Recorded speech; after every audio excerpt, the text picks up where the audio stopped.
Good afternoon, everybody. A couple of things at the top. We'll get right to you. Got a full house here today. Secretary Kerry and the State Department expresses our deep sympathy to all those affected by the explosion in central Bangkok, Monday night their time, this morning our time. Our thoughts are with the victims and their families, and with the Thai emergency personnel who are working to help those injured. The U.S. Embassy in Bangkok has issued an emergency message for U.S. citizens, advising them to avoid the area and to monitor local media for updates. We are closely monitoring the situation and are liaising closely with local authorities to gather information to determine whether any U.S. citizens were affected by the explosion. We cannot say at this point that we know that to be the case. Turning to Pakistan, I want to reiterate the statement put out by our mission in Pakistan. The United States strongly condemns the terrorist attack on Punjab Home Minister Colonel Shuja Khanzada's offices in Adak, which killed 20, including the Home Minister himself. We extend our deepest sympathies and condolences to the families of the victims of Sunday's violence. Such blatant disregard for human life is unacceptable and contrary to the aspirations of the Pakistani people for a secure, stable, and prosperous nation. The United States remains committed to the people of Pakistan and to the Pakistani government's efforts to fight terrorism. We support Pakistan's determination to bring justice to those behind this attack and are prepared to provide assistance, if requested, to government authorities investigating this reprehensible act. And then finally on Ukraine, Secretary Kerry indicated to Foreign Minister Lavrov last week when they spoke, we are gravely concerned by the sharp increase in attacks by combined Russian separatist forces across the ceasefire line in eastern Ukraine. These attacks continued this weekend, including to the east and north of Mariupol, apparently in an attempt to threaten that city. There can be no mistake about who is responsible. Russia and the separatists are launching these attacks, just as they escalated the conflict last August. OSCE reports show that the majority of ceasefire violations are committed by combined Russian separatist forces in direct violation of the Minsk agreements. We continue to urge an immediate ceasefire and full implementation of the Minsk obligations. And we further remind that efforts by Russia and the separatists to grab more territory will be met with further costs. With that, Brad? Just following up on Thailand, is the U.S. providing any assistance at this point to Thai investigators? There's been no request. Okay. And then I'll see. Yeah. Follow up on Thailand. So you said you expressed your sympathy for the Bangkok explosion. So far you don't see that as a terror attack? I think it's too soon to tell, honestly. And Thai authorities are investigating this. We don't have any information right now that would lead us to be able to describe the cause here, or if an entity is responsible and who that entity might be. We're just not there yet. We go to China. Sure. Do you have any comment on the Times story regarding the Obama administration having warned Beijing about covert agents operating in the United States? First of all, welcome back, Arshad. Good to see you again. Look, I'm not going to comment, and we don't comment on specific cases. And so while I'm not going to do that, generally speaking, foreign law enforcement agents are not permitted to operate within the United States without prior notification to the Attorney General. And it's a criminal offense, actually, under U.S. law for an individual other than a diplomatic or consular officer or attaché to act in the United States as a law enforcement agent of a foreign power without that notification. But I think broadly, with regard to China, the United States does regularly engage on law enforcement matters of mutual concern, including fugitives and anti-corruption, through what we call the U.S.-China Joint Liaison Group on Law Enforcement Cooperation. We also continue to emphasize to PRC officials that it is incumbent upon them to provide U.S. officials with significant, clear, and convincing evidence to allow our law enforcement agencies to proceed with investigations, removals, and prosecutions of fugitives. Yes. Yes. I'm just trying to have a comment about the withdrawal of United States, like Patriot missiles from Turkey. Yeah. What does this decision mean? What is the reason behind this decision? What does it mean in regard to U.S. and NATO commitment to support Turkey and protect it? And also, does Assad forces has no more capability like to attack Turkey with ballistic missiles? Okay, there's a lot there. And for much of this, I'm going to refer you to DOD. This was a U.S. military decision. Okay. And so it's really appropriate that they speak to the details here. But the main reason that the Patriots, the U.S. Patriots batteries, there's two, are being removed is for force modernization needs. Military equipment often needs to be upgraded and improved, and that's the case here. It was also done in coordination with a global review that we implemented on ballistic missile defense around the world. So we believe that this was a sound decision for the U.S. military to make, but it's their decision to make. As for our commitments to Turkey's security, nothing's changed about that.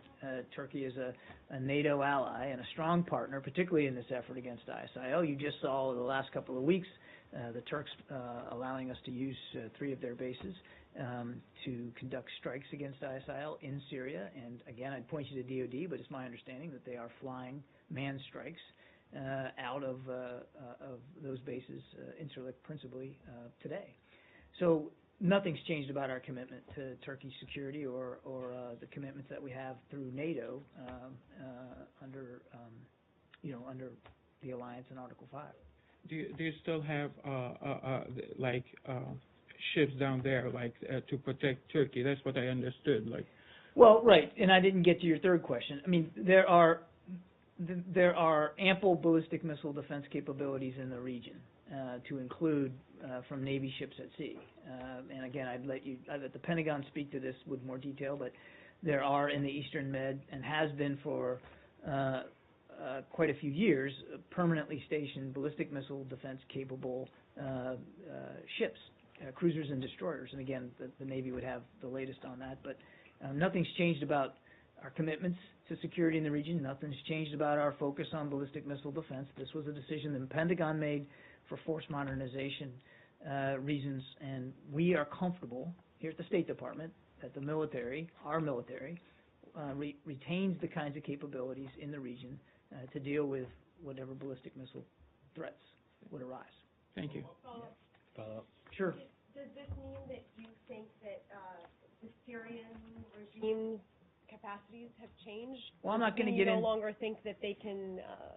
I'm not going to get into intelligence assessments one way or the other about the ballistic missile threat there or anywhere else in the region. I would just point you back again to what I said before, which is that we're comfortable that we retain the necessary BMD, ballistic missile defense capabilities in the region, and we'll focus on that. And I would remind you that this mission in Turkey was not just a U.S. mission; it was a NATO mission, and so other nations also participate in it. But you haven't heard anything from the Syrians that say where they say they're not going to attack. I'm not going to get into intelligence assessments, and again, I'd point you to the Pentagon for more detail. Yeah. Does Turkey support this maneuver? Well, you saw that there was a joint statement put out by the Turkish government and the United States together. So yes, they were informed about this, and we put out our governments put out a joint statement. So yes, they're supportive. I have another Pentagon question. So okay. So you're going to ask me anyway? You want to go around Turkey? No, go ahead. Go ahead. So the Pentagon is expanding drone flights over a number of countries, including Ukraine. Do you know what is driving this, and are you concerned, because that's expanding lethal power as well, that the U.S. can get drug into this more militarily? Drug into Ukraine. I'm not, again, I'd refer you to the Pentagon to speak to what they do from a manned and unmanned air system perspective. That's not my place. But nothing's changed about our approach to what's going on in Ukraine. You just heard my statement there about the increasing attacks we saw over the weekend and our concern about that, and that right now our assistance to Ukraine still is on the non-lethal side, but we continue to look at. Does it include drone surveillance? I'm not going to get into the specifics. Again, that's a military prerogative. I think I'd let them speak to it. There's going to be violations submitted by the Eastern rebels as well about Ukraine violations. Do you condemn those as well? related to heavy I think equipment? I said this pretty clearly in my opening statement. And it's not just coming from me. The OSCE has determined that the vast majority of these attacks are coming from Russian separatist areas onto Ukrainian areas. Now, if the Ukrainians fire back, they're doing it in self-defense, and they have the right to do that. But there are, Ukraine is violating it. You conceded majority, which is, the other side questions, but what about Ukraine's violation? We have talked about this ad nauseum, and the vast majority of the attacks are coming from the Russian separatist side. Ukraine has a right to defend itself. Obviously, what we want from all parties here is to abide by Minsk, which means you withdraw and the violence stops, and you start sitting down and talking about a settlement going forward. But make no mistake of where the vast majority of these attacks are coming from. Michael? John, can I, since we shifted a little bit to Russia, can I ask you a Russia-related question? Sure, go ahead. On Thursday, senior State Department officials said that Secretary Kerry had raised his concerns about the travel to Moscow by IRGC Commander Qasem Soleimani, and the previous day, the Deputy State Department spokesman had indicated in this briefing here that it was the U.S. belief that this travel indeed had occurred. On Friday, the Russians denied that Qasem Soleimani had ever gone to Moscow. Have the Russians said anything to the United States that in any way eases your concern or reduces your concern about this travel? And do you still feel that it's necessary for the Security Council to press ahead with a full investigation of this episode? No, to your first question, no, I've seen no indication that we have any additional information that would ease our concern. As I said Thursday, we're still not in a position to independently confirm reports of his travel, but it certainly is of concern enough to us that, again, as I said, the Secretary raised it with Foreign Minister Lavrov last week, and as we've also said, any such travel, should it have occurred, would be a violation of UN Security Council of a UN Security Council resolution, and we let the UN speak to what they would do about that, but we certainly would be supportive of them looking into that. Supportive of them, or on Wednesday, we were told something a little stronger than that. We were told that the U.S. was asking or wanted the UN Security Council nothing's changed about that. To pursue this. Nothing has changed. You would be supportive of it if they looked Don't into read it. too much into my language, Michael. Nothing's changed about the fact that we would like it looked into. Yes, but again, we've seen nothing that would mitigate our concern over the reports of this travel. And one other quick thing on Russia. Have the number of Russian forces inside Ukraine increased? I don't have an estimate to give you today. I don't, and I'd point you to the Pentagon for that. That kind of level of detail. I don't have any information that would suggest what the numbers are. What's more important to us than the numbers, whatever they are, is the activity. And as I said in my opening statement, we've seen an increase of this offensive activity over the weekend. Yeah, we'll do Pam, Russia. You want to change topics? I want to go back to Turkey. Okay, so one more on Russia. Is that going to be good for everybody, and then we can go to Turkey, or do you want to keep on Russia for a while? Yeah, Ukraine. Okay. Pam, we'll go to you, and then we'll come back to you. All right, go ahead. Foreign Ministers Lavrov and Zarif in their talks today talked about expanded cooperation, possibly in the military sector, if the sanctions are eased through the Iran nuclear deal. And they also talked about a shared support for Assad and having a role in ending his country's crisis. Does the United States see this stepped-up cooperation as destabilizing, considering it's coming at a time when the U.S. is at odds with Russia over Ukraine, and also the U.S. and Iran also have differences on a number of issues? Well, I'm going to let the Russians speak for the dialogue they've had with Foreign Minister Zarif and what that means for them. I'll just go back to what we've said before. I mean, Russia has been a constructive partner on the Iran deal. Secretary Kerry's talked about that. And there are other areas where we think we can cooperate with Russia, including potentially Syria. When we were in Doha, Secretary Kerry met with Foreign Minister Lavrov and Foreign Minister Al-Jaber of Saudi Arabia, the first time the three of them got together to talk about a process forward for a political transition in Syria. Those talks were just the very beginning, it doesn't come as a surprise to us here that in discussions with Foreign Minister Zarif that Foreign Minister Lavrov would raise that issue. There's a long way to go on that topic, and a lot more to work through. On Iran, we've said all along, again, I can only speak for the United States, that we approached this deal from one perspective and one perspective only, and that was to prevent them from getting nuclear weapons capability. And there are other issues with Iran, deep issues with which we disagree, particularly their destabilizing activities in the region. And nothing's going to change about the fact that we still will and will retain the tools necessary, whether they're diplomatic, economic, or military, to deal with those activities. But specifically, is a stepped-up Russia-Iranian engagement destabilizing to some of these other efforts that the U.S. has been pushing for? Well, it's hard to say. When we weren't in the room when they met, and I'd let those two gentlemen speak for what they talked about. So I can't, at this point, characterize it as destabilizing it. Because we can't speak for a conversation we weren't a party to. Again, I'd let them speak to it. What we've said all along is that there needs to be a political transition in Syria, that Assad has lost legitimacy to govern, and that we're willing to explore a process forward for that transition with Russia and with Saudi Arabia, and that's where it sits right now. And if I can do one more on Russia, slightly different topic. Last week we had the reports that Russia had blocked access to parts of the Reddit social media site. Today, there are Russian news reports that the government has banned batches of wine from several U.S. wineries because of concerns about what they say is excessive amounts of insecticides. What's your response?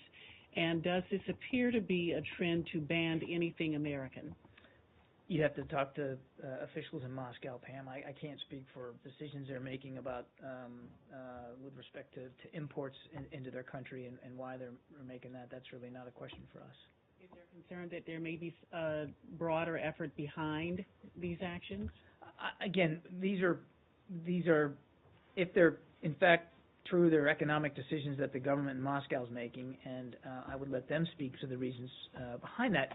More broadly, there are areas with Russia, obviously, where we disagree. And I just talked about at the opening, Ukraine is certainly one of them.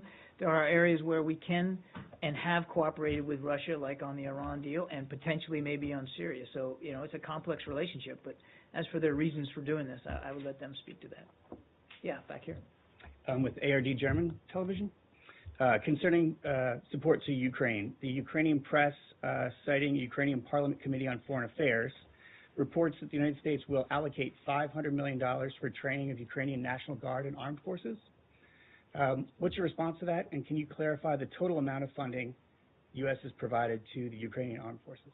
It's a great question for the Pentagon. I mean, seriously, it is.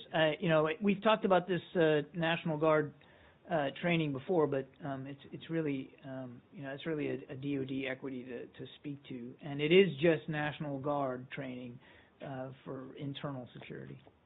The document they're citing is a letter from President Biden to one of the Ukrainian Parliament members. Is that? I'm not familiar with the letter. I mean, I would rather than me take the question, I'd refer you to the Pentagon to speak to that. Yeah. Let me go to Brad. He's been patient. Go ahead. If we're done with Russia. Are we done with Russia? Looks like, no. Is your question about Russia? No, it's not about Russia, so you tried to sneak in there. No, I promised Brad I'd go back to him. All right, just returning to Turkey, you said, can you say when Turkey was first informed that the batteries would be taken out of the country? I don't have the exact date, Brad. And then some of the reports seem to suggest that the Turks were livid with this decision.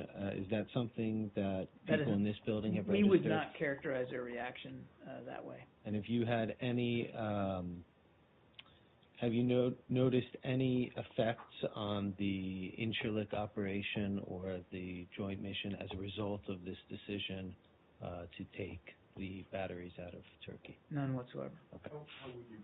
Their reaction if they weren't livid? Well, I wasn't in the room. I'm told that the conversation was very candid and forthright, and that at the end of it, they understood the reasons behind it. But I would let them speak to more detail than that. But characterizations of them being livid or being heated or them being angry, that's not how it's been described to me. Would it be fair to say that they were unhappy, even if they understood your Again, reasoning? I think I'm going to leave my comments where they were. I wasn't in the room, so I want to be careful that I don't over-colorize this when I wasn't there. The way it's been described to me was that certainly they had concerns. Those concerns were addressed in the discussions. You saw them we put a joint statement out, so clearly they're in support of this decision, and we're moving forward. And I'd remind you that we continue to cooperate with them against ISIL in the region. First of all, our NATO commitments to them are ironclad.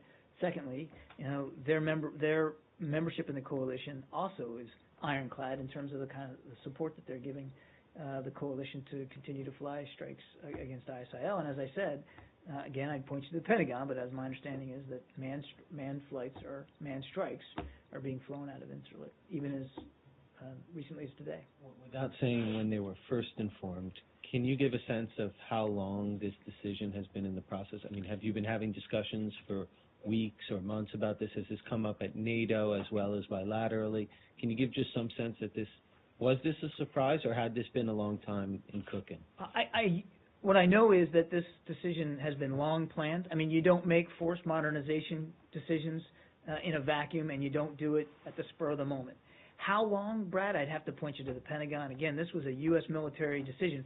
We communicated it for the U.S. military to the Turkish government, as is our responsibility at the State Department. But this was a military decision, and I'd let them speak to the parameters around which it was made. On Turkey. Sure. Is there any way you can confirm that you have informed the Turkish side after the Incirlik agreement? Was it done after? Yes. My understanding is the notification to them was done after that agreement to use Incirlik, yes. Another topic, again, on Turkey. One of the leaders of the PKK stated to the British press that they have been in contact, indirect talks with the U.S. Can you confirm on that? I can tell you that we are not in direct talks with the PKK. Absolutely not. This is a foreign terrorist organization. We don't sit down and have talks with the PKK. Nothing's changed about our position on the PKK, that they need to renounce the violence, they need to resume a peace process, and stop attacking the Turks inside Turkey. Yep. So do you have indirect? You said particularly we don't have a direct. It never ceases to amaze me here at the State Department how you guys hang on adjectives and adverbs. And I'm just not that clever. There's no talks with the PKK. So no direct, no indirect. There's no talks with the PKK. Okay. Does that help? Yep. All right. Thanks for flagging it. Yeah. Still on the Kurds, I'd like to ask you a question about Iraqi Kurdistan, where the tensions are really mounting over the future of President Barzani, whose term is coming to an end this Thursday. Yeah. Brad McGurk tweeted this. In Kurdistan region, to urge unity in face of serious ISIL threat and in honor of 1,200 Peshmerga martyrs, the terrorists feed on division. This statement by Brad McGurk, this tweet, has been read by many people in Kurdistan as an indirect support for President Barzani to extend his term, to stay in power. Extend his term? Yeah, to stay on power, to stay in power. I think that would be a mistake to read it that way. In fact, I don't think it's a mistake. It's a mistake to read it that way. The Iraqi Kurdistan region's presidential issue is an internal political matter, and this is a decision for the people and parties of the Iraqi Kurdistan region to make together. But are you calling for a peaceful and democratic transition of power, as his term is coming to an end, his last term, by Thursday? We aren't taking a position. This presidential issue is for the people of the region to work together and to decide and to determine. We're not taking a position on that. You're not willing to call for a peaceful transition of power, which you often do in regard to other countries when somebody's term is coming to an end. It's not a country. It's a region of Iraq. We're not going to get involved in internal Iraqi politics. Obviously, separate and distinct from that, wherever there are elections and transitions of power, whether it's from one individual to another or one party to another, we obviously want to see that be done peacefully and securely, fairly, openly, transparently, and credibly, obviously. But we're not taking a position on this, and Brett McGurk was certainly not inserting himself into that process in any way whatsoever. Thanks. Yep. You guys always go together. Yeah. So what is your level of involvement in this issue? Because there are two things that you always, one, which is the democracy. You just said it. You always support the free and fair election, but this is not about elections. It's about somebody. I understand that. That's why I made the distinction. Yeah. His term came to an end, and according to the laws, that he has to step down, but it seems he will not. But this is one part. The other part is that this region is one of the effective partners. They are part of the international coalition to fight ISIS. So this situation will have an impact on that. So what is your level of involvement in this? I know Ambassador McGurk and his delegation will be there for a few days and talking to Kurdish officials, and he tweeted several times on this specific issue, the crisis. So there should be a level of involvement, like you did it in Baghdad, that there was not government when ISIS came, was close to Baghdad, then you kind of helped the Iraqi parties to form the new government. This is kind of the same situation. Well, look, I mean, while Brett McGurk met with President Barzani and the leaders of all the major Kurdish political parties. Not atypical when he goes to that part of Iraq. What he went for and what he did was reaffirm the U.S. commitment to continue cooperation with Iraqi Kurdish forces to fight in the fight against ISIL. And he commended the regional government and their officials there for their coordination with the government of Iraq, their coordination, and coalition members in that same fight. And of course he praised the contribution of Peshmerga forces, which have been very capable in the field. That's it. He did not go to insert himself into an internal political matter, and he's not doing that. So last one on that, does that mean that you are not concerned about any way of political transition will happen? Maybe will cause that instability in the region. We're not. I mean, I love your attempts to continue to get at the same issue. I think I've answered the question. You know, we're not inserting ourselves into this internal political matter. Separate and apart from that, we always want to see, whenever there's a transition in government, you know, we want to see that responsive to the people, free, fair, credible, transparent. We're not inserting ourselves in this. Okay? Yeah. Move to Secretary Clinton's email server. Some new things that we've learned since we were in this room last. The existence of an additional server. Now the State Department saying that 305 of the emails are being scrutinized by the intelligence community to see what may be classified. 63 confirmed to include classified material. Can the scope of this still be called limited, and if so, how? All right, let's unpack that before I get to your yes or no question. Let's keep in mind that so far of the 15% or so of the email traffic that we've made public, and that's a small amount, but even that 15% or so consists of more than 3,000 emails, so 63 of them have been upgraded in some form. Now, when we say classified, everybody thinks, you think about spy thrillers, classified. Sometimes classified can be high, sometimes it can be low, and most of these are at a very low level, what we call confidential. So 63 of 3,000, more than 3,000 so far. So that's a pretty small percentage. I have no doubt that as we continue to release these emails over time, you'll see additional upgraded correspondence. It's just mathematically, it's a fact. It's going to happen. How many? I don't know. These 300 that you talked about, this is a result of the care and the scrutiny with which we are scrutinizing this email traffic. You know, we've got intelligence community reviewers sitting with our reviewers as we go through that traffic. So what you're seeing here is exactly what we want to see, which is the proper care and scrutiny being applied to this. That 305, I think, is the number, have been recommended to other intelligence community agencies to look at from their equity perspective. It's a healthy thing. It's a good thing. It doesn't mean that all 300 are going to end up at some level of upgrade. I suspect some will, and I suspect some won't. We just have to let the process work its way out. But this is a healthy thing, and it's, again, part of the seriousness with which the State Department wants to take the proper scrutiny and looking at these emails, particularly with respect to potentially sensitive information. Does that get it? Oh, but is there some threshold at which this goes from being what has in the past been referred to as you know, something that's limited to something that's major? It just seems like the numbers continue to go up. We're learning and hearing of sort of more items each day. At what point does it go into something that's the State Department would consider more broad? There's not a number out there that I can tell you when we reach this percentage of upgrades or this number that all of a sudden we've gone from limited to major, okay? As we're at 15%, a little less, I think, there's a lot of work left to do. And I can assure you that there will be additional upgrades over time. It's just a mathematical fact. Where that's going to end up when all 33,000 emails are reviewed, I couldn't begin to predict. What I think is important, though, our responsibility here at the State Department is to review these and to make them public through the Freedom of Information Act. That's where Secretary Kerry's focus is on, and that's what we're focused on.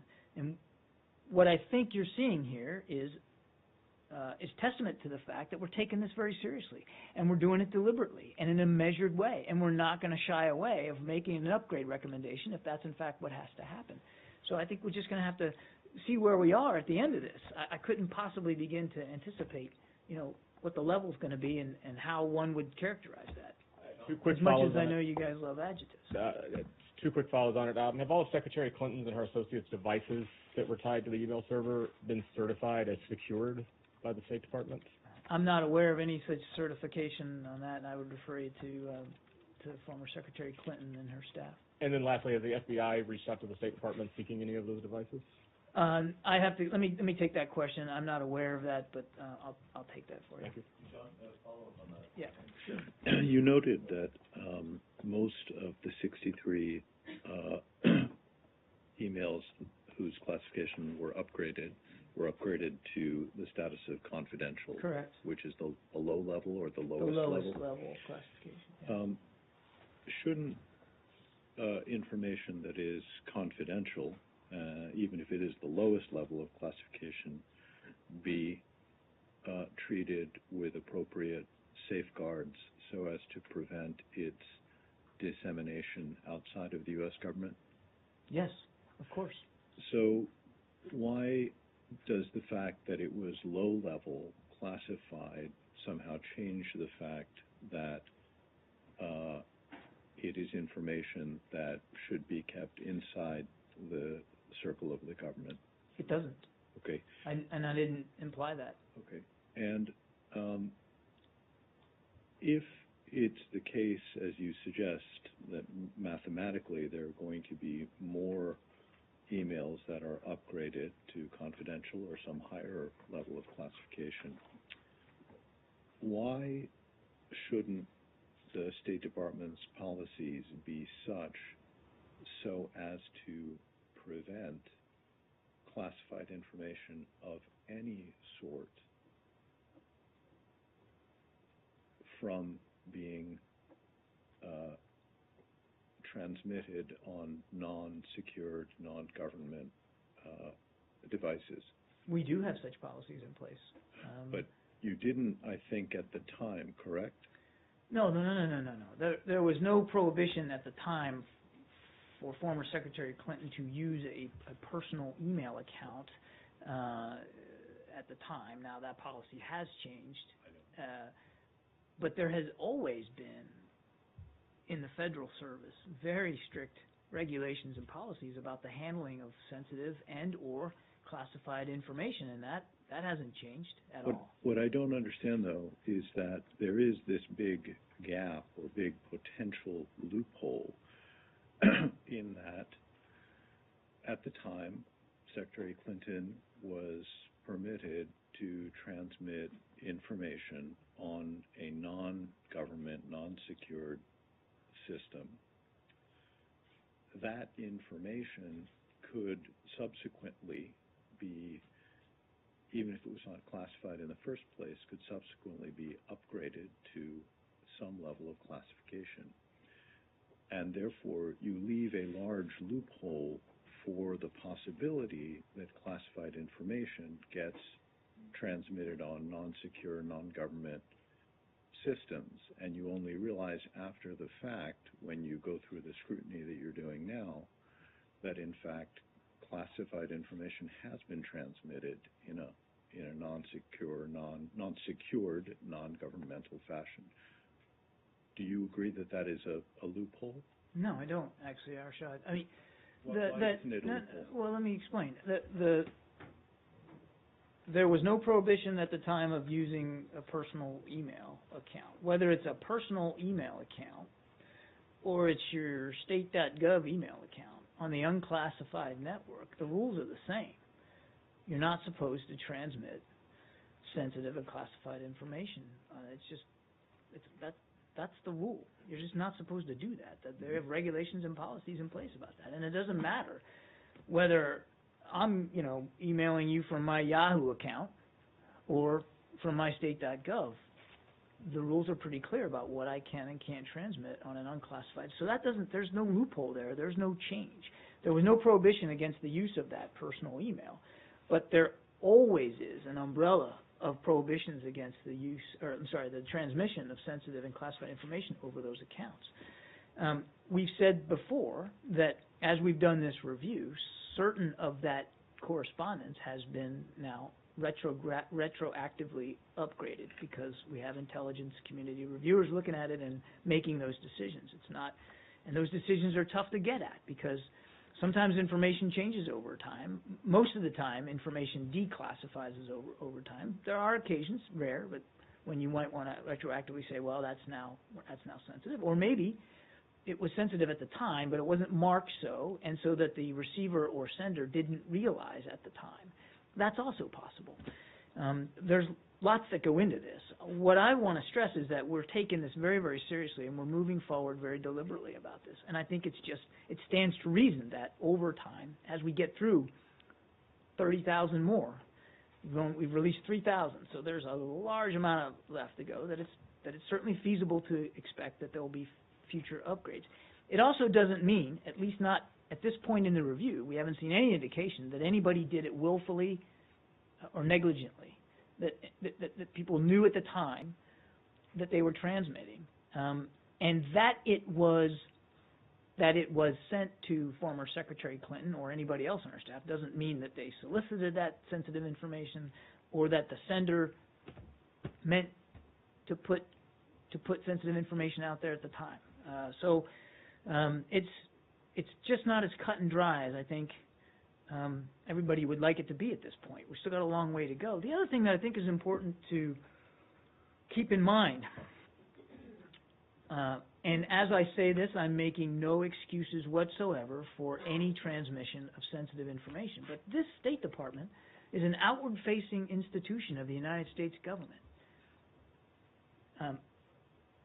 Perhaps more than any other federal agency, we are America's face to the world, which means we have to communicate with the world. And that can be email, it can be phone, text, social media. We've got a website. We have to, in order to do our job, to represent America's interests around the world, we have to be out there. We have to have dialogue. We have to communicate. We have to ask for information. We have to send information on various platforms. So it's inevitable at some point, as you're trying to do your job as a diplomat, in sometimes sensitive situations or restrictive environments, that information may come to you, whether you wanted it or not, that ends up being sensitive. When you know that's the case, when you feel that's the case, when you believe that's the case, you have obligations, all of us do, to properly protect it. But we're going through this very methodically. We're going to continue to do that. We've seen no indication of negligence or wrongdoing at this point, so we're just going to have to keep working through it. I understand that you're going through this in a rigorous manner, and the fact that you're going through 33,000 emails shows that you're taking this seriously.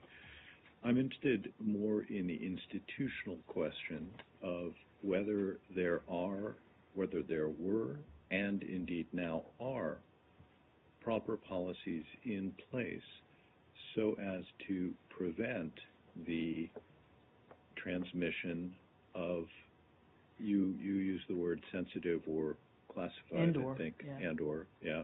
And I don't know if sensitive is a term of art or if it just means something that maybe isn't classified. Sometimes there's unclassified correspondence which we would consider sensitive. It doesn't mean that it can't be transmitted on an unclassified network. It just means that you want to maybe limit the number of people that are copied on it or see it, or you don't forward it outside the institution. From an institutional point of view, what seems to me to potentially be a concern, and it would be a concern not so much for me because it's not my institution, but for you, is that regardless of how you are transmitting information, whether it's on a state.gov unclassified system or whether it's on the internal classified system or whether it's on a private unsecured or non-government system, is that it is perfectly possible, as I understand it, under the current rules for people to transmit information that, were it to be scrutinized carefully, would indeed be found to be classified,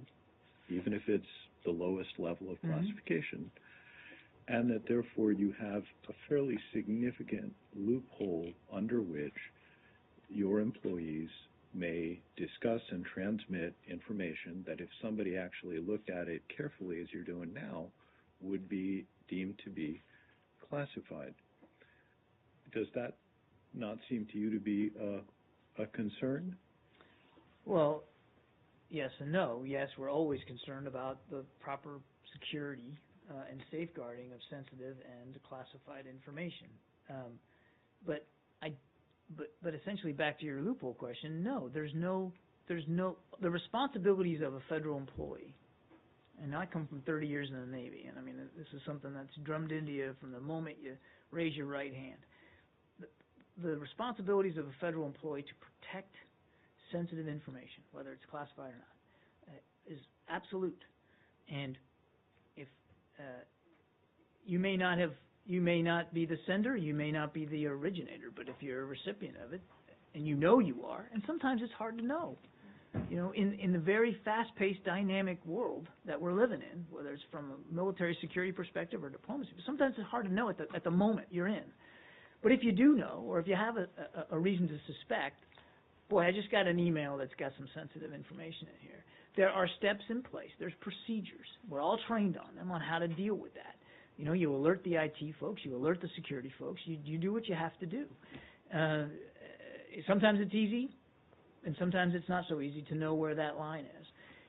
But there are procedures in place, regardless of where on the unclassified side that information resides and or was transmitted, whether it's a private Gmail account or, you know, mystate.gov. There's procedures and rules, and they have not changed.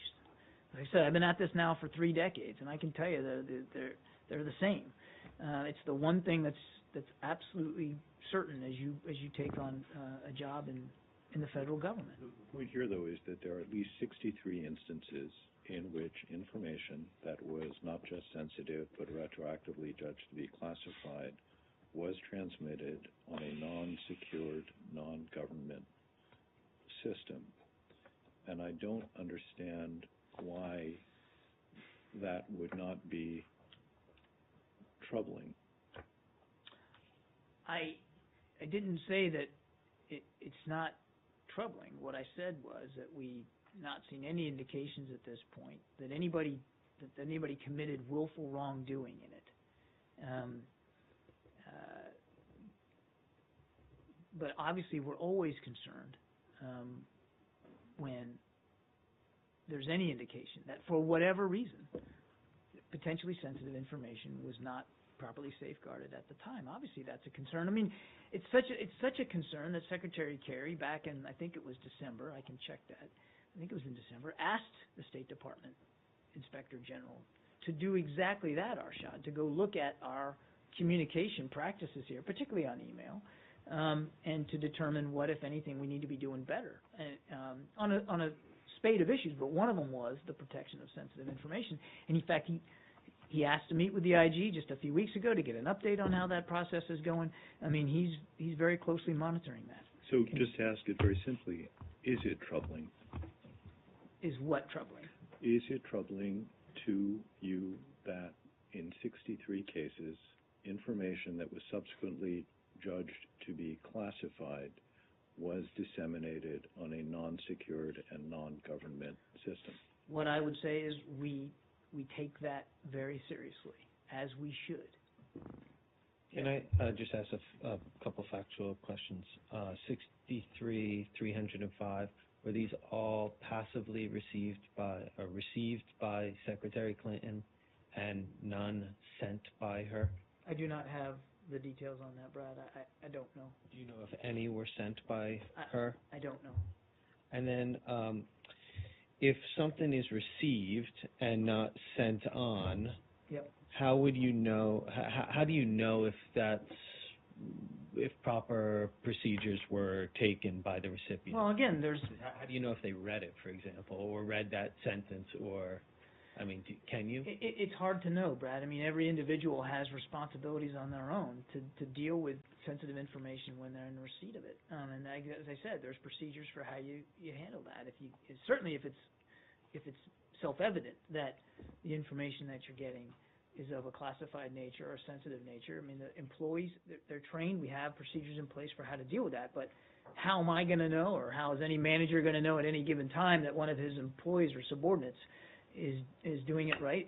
It's up to the individual and their level of knowledge of the procedures, their conscience, and their individual efforts. But the procedures are in place if you receive that under your unclassified state.gov email account, correct?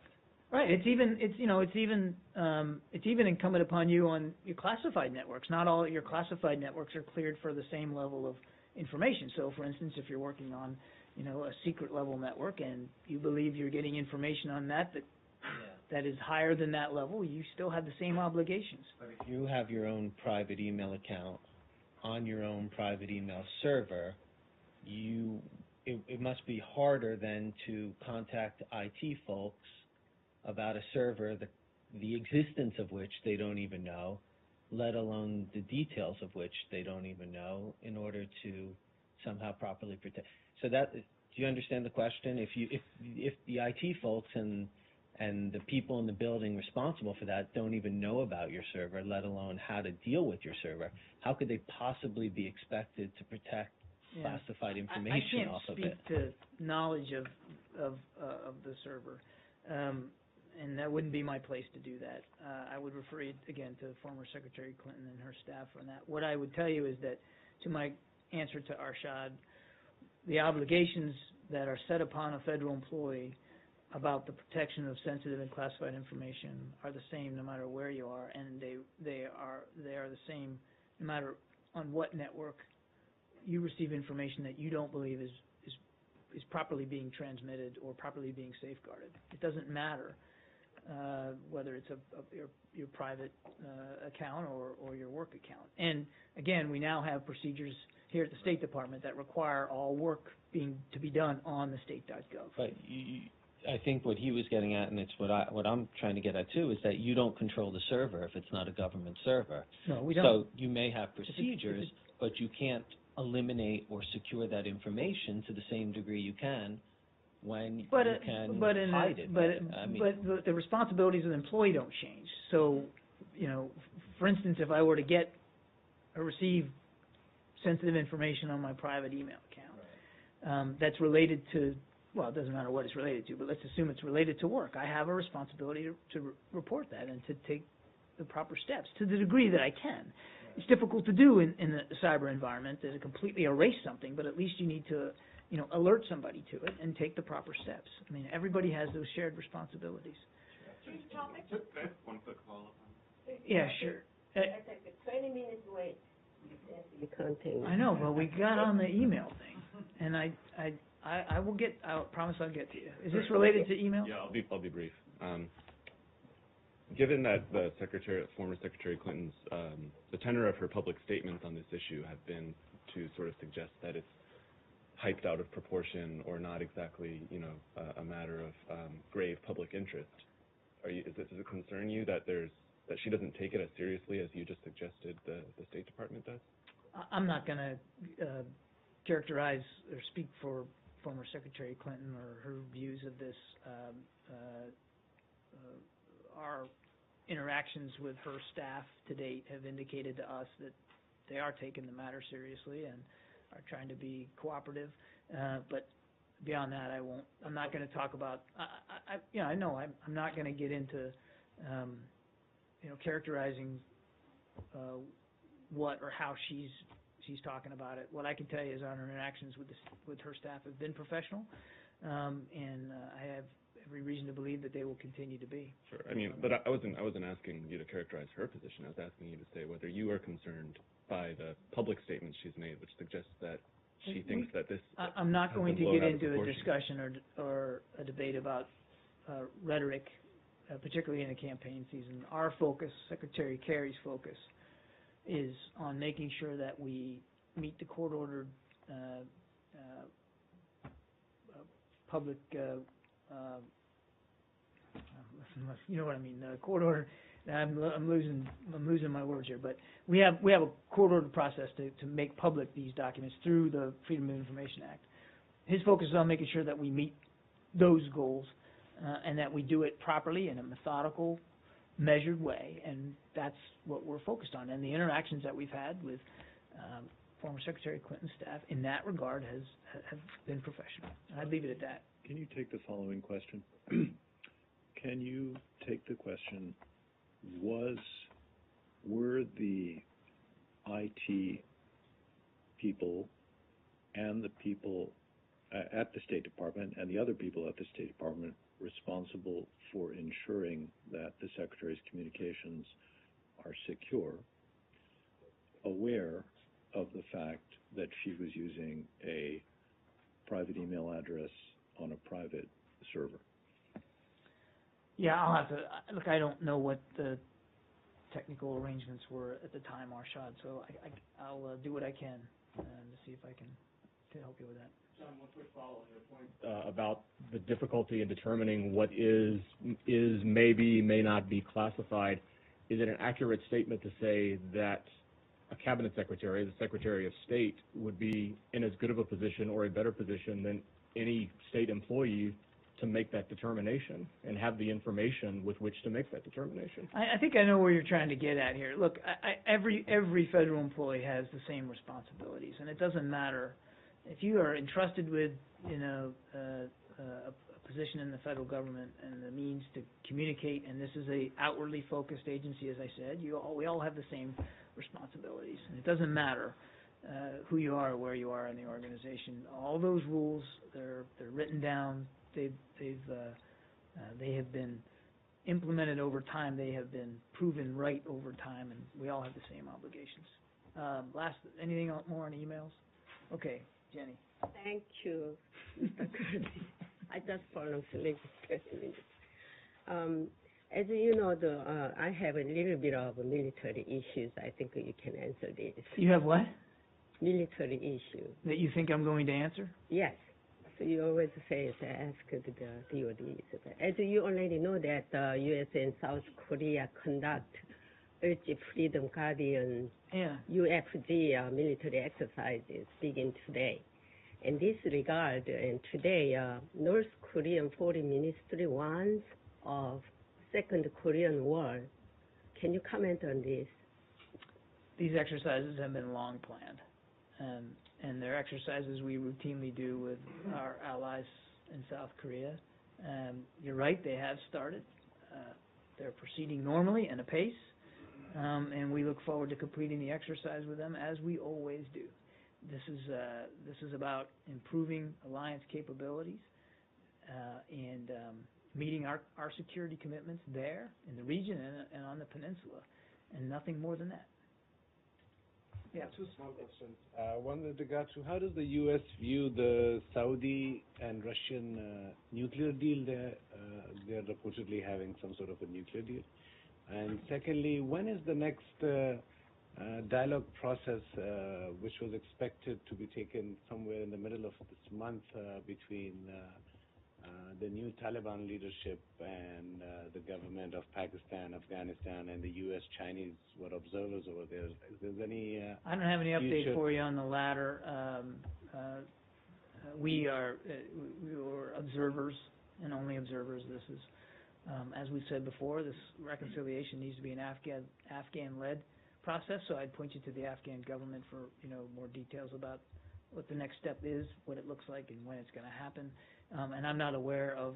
I don't have any details for you today on your other question about Russia and Saudi Arabia. I'd point you to both those countries to speak to that. I don't have anything for you on that. Thank you. Okay. Yes. Can I ask something Israeli-Palestinian topic? Specifically on U.S. citizens being denied entry to Israel, and that this has been happening increasingly recently. Also, one of the new elements to this is U.S. passports, their U.S. passports being confiscated until these individuals had reached their destination outside of Israel. So what I wanted to ask was, have you guys raised this issue recently? When was the most recent time you've raised this issue? And have you heard from any U.S. citizens who've had this problem increasingly recently? I'm going to have to take that question. I honestly don't have anything for you on that today. Pam, I already got you. Go ahead.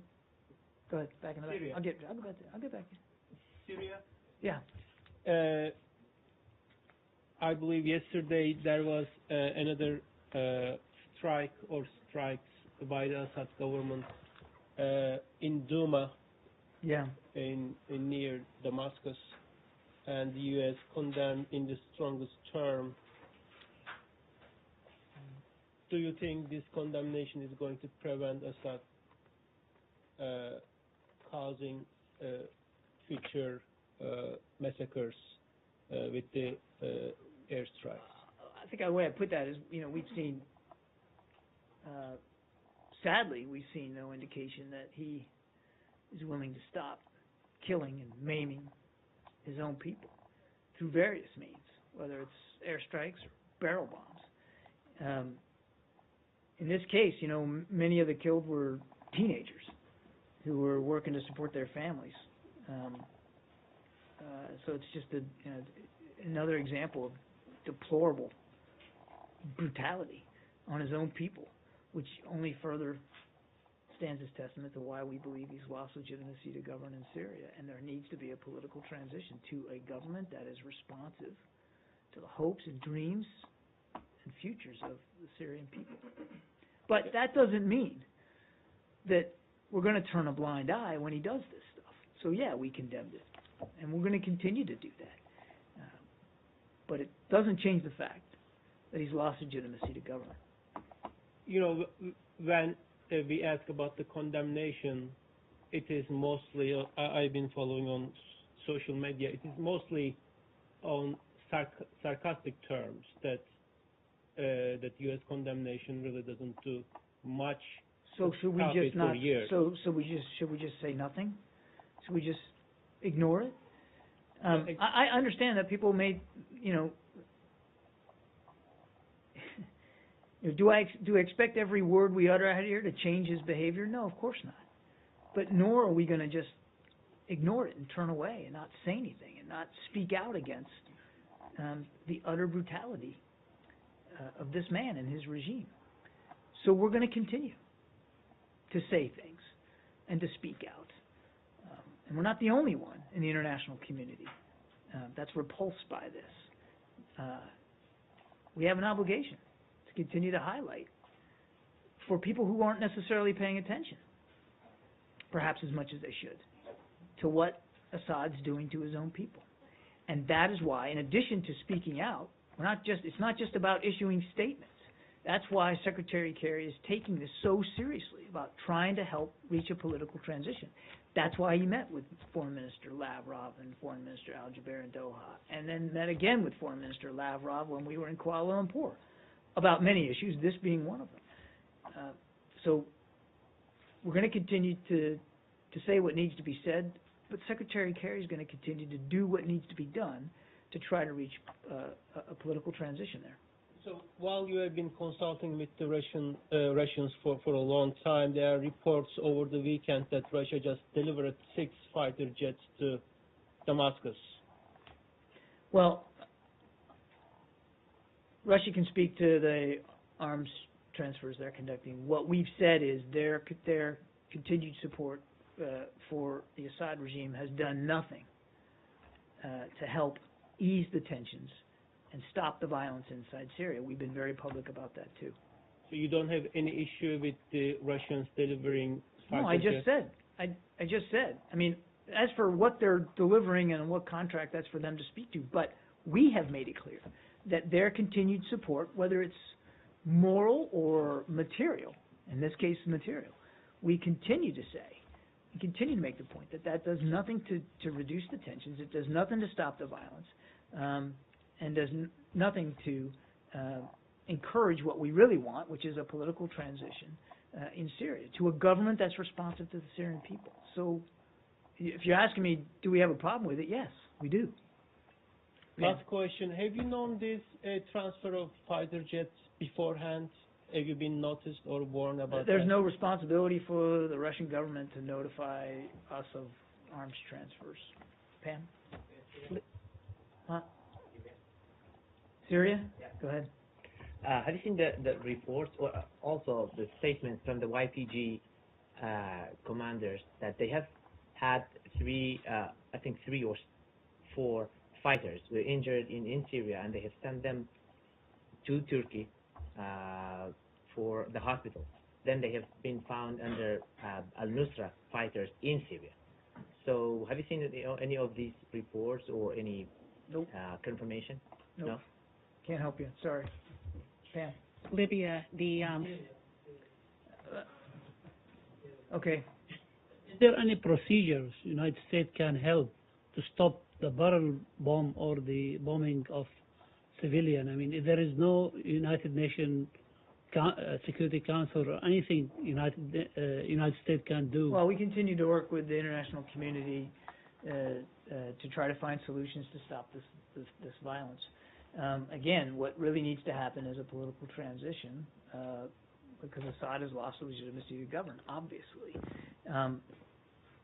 I won't speak for other nations, but our commander-in-chief has made it clear that there's not going to be a military solution to the conflict in Syria. It has to be done politically, and that is what Secretary Kerry is very much focused on. Pam? On Libya, the State Department late yesterday had a joint statement condemning the violence by Islamic State affiliates in CERT and urging support for dialogue. Since then, Libya has asked Arab countries to launch airstrikes against the Islamic State in CERT. Is there U.S. concern that it's time to broaden the international response to Libya's crisis beyond the UN-led political effort to counter some of the impact of the violence from the Islamic State affiliate groups there? Well, we're aware of the Libyan government's call for Arab militaries to conduct strikes against ISIL-affiliated positions in and around CERT. As we've stated previously, we believe the best way to counter terrorism in Libya and create a safe environment for all Libyans is in partnership with a committed and unified Libyan government. As we have said before, we continue to support the UN-led process to get to that end. We got time for just a couple more. Tajinir? Yeah. Can we go back to Taliban question? Taliban. Yeah. Sure. In view of the terrorist attack last week in Kabul, do you still believe, are you confident that, or do you think that the peace talks with the Taliban has a bleak future? We continue to hope that an Afghan-led reconciliation process will lead to a political way forward in Afghanistan. But why you are so hopeful? You must have seen strong statements from the Afghan. Look, we're obviously concerned about the violence in Afghanistan and in and around Kabul, certainly lately. That's of deep concern to us. We note that the Afghan National Security Forces are doing a good job responding to that violence. It's not unexpected that, particularly in the warmer months, the Taliban tries to exert themselves inside Afghanistan, but we support President Ghani, his efforts to get at this security challenge in his country. That's why we have nearly 10,000 American troops in there, as well as from international partners to help the Afghan National Security Forces as they continue to take the lead for security inside their country. We've long said that the long-term answer here is a reconciliation process that is Afghan-led. And, you know, we welcomed the first set of talks that occurred. And I would point you again to President Ghani for what the next step looks like. But we certainly have every expectation and every hope that those kinds of talks can continue. But do you believe that, given the tension between Afghanistan and Pakistan right now, after President Ghani issued such strong statements against Islamabad, Pakistan can bring these Taliban leaders for talks? I will let the leaders of Afghanistan and Pakistan answer that question. Obviously, we want to see the reconciliation process move forward. Nothing's changed about that. And Pakistan has a shared interest in this. And this is a common cause, common challenge, common enemy. Both sides face. And we welcome the dialogue and the cooperation that has happened of late. We understand there's tensions. There have been and there will continue to be tensions across that border because it's such a safe haven for extremists. Pakistan has suffered deeply from Taliban attacks inside their country. And their soldiers have bled, just like Afghan soldiers have bled. That's why we continue to think it's important for the two sides to look for ways to cooperate and to communicate and to work towards a better solution here, which again, we believe is through the reconciliation process. I have one quick one on Thailand. Have you seen those terrorist attacks in Bangkok and religious place? Do you have anything to say on that? I mentioned that in my opening, and I would point to Thai authorities who are investigating this. Yeah, last question. I don't know if you actually have the information yet to answer this, and if you don't, if you could just get it to us later. As you'll have seen, South Sudan President Kiir has failed to sign the peace deal by today's deadline, and the IGAD mediator has said that that Kiir's government wants another 2 weeks to make up its mind about this. Any comment on this? Yeah, I actually appreciate the question. We welcome the signing of the peace agreement by the opposition leader, Riek Machar, and other parties and stakeholders. The United States deeply regrets that the government of South Sudan chose not to sign an agreement that was supported by all of the states in the IGAD, plus the Troika, the United States, United Kingdom, and Norway, China, the African Union, and the United Nations today. We call on the government to sign the agreement within the 15-day period it requested for consultations. And as the President has stated, if there was no agreement signed today, we would consider ways to raise the cost for entrangements. We're going to work with our regional and international partners on next steps and on ways to increase pressure, especially against those that are undermining the peace process or opposing this agreement. Are you going to, just one quick follow-up on that, on raising the cost for intransigence, are you only going to begin that process? Are you essentially giving them the extra 2 weeks or the extra 15 days, and then you're going to look at raising the cost?